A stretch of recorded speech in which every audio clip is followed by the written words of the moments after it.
കാട്ടിൽ നിന്ന് നാട്ടിലെത്തി നാട്ടുകാരനായി മാറിയ ഒരു വന്യജീവിയെയാണ് ഇനി പരിചയപ്പെടുന്നത്. കോഴിക്കോട്ട് നിന്നാണ്. കടലുണ്ടി ടൌണിലാണ് ഈ അപൂർവ കാഴ്ച. നായയെ പോലെ നടക്കും. വാഹനത്തിരക്കേറിയ റോഡിൽ മറ്റ് നായ്ക്കൾക്കൊപ്പം കിടക്കും. തല റോഡിനോട് ചേർത്ത് വെച്ച് ചൂട് പറ്റി കിടക്കുന്നത് കണ്ടാൽ ആർക്കും ഒരു സംശയവും വരില്ല. എന്നാൽ ആ കണ്ണുകളിലേക്കൊന്ന് നോക്കിയാൽ, ആ വാലിലേക്കൊന്ന് സൂക്ഷിച്ചു നോക്കിയാൽ അവനെ പിടികിട്ടും. തെരുവുനായോ വളർത്തുനായോ അല്ല, സാക്ഷാൽ കുറുനരി. കാട്ടിൽ നിന്ന് നാട്ടിലിറങ്ങിയാൽ നാട്ടുകാരുടെ കണ്ണുവെട്ടിച്ച് കടന്നു കളയുന്ന കുറുനരി എങ്ങനെ ഒരു നാട്ടുകാരനായി മാറി? അതിനു പിന്നിൽ ഒരു രക്ഷപ്പെടുത്തലിന്റെ കഥയുണ്ട്.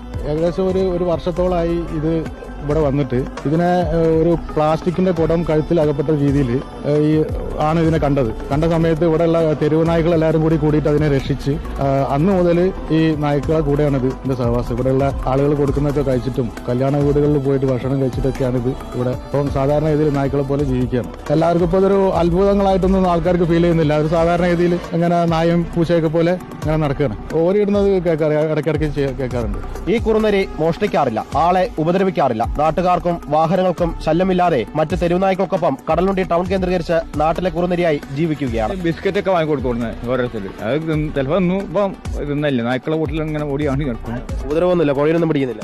കോഴിയൊന്നും പിടിക്കാനായിട്ട് ഞങ്ങളിതില്ല. അങ്ങനെ ഇങ്ങോട്ട് വരുമ്പോൾ വണ്ടി ഓടിച്ച് ഇങ്ങോട്ട് വരും, ഇവിടെ ഇങ്ങനെ വന്ന് നടക്കും, ഇവിടുന്ന് നാട്ടും പോകും. ചില സമയത്തേ റോഡ് ഇവിടെ സൈഡിൽ കിടക്കും നായ്ക്കളെ കൊടുത്തില്ല. വേറെ ആരും കടിച്ചിട്ടോ ഉപദ്രവിച്ചിട്ടോ ഒന്നുമില്ലേ. കടൽ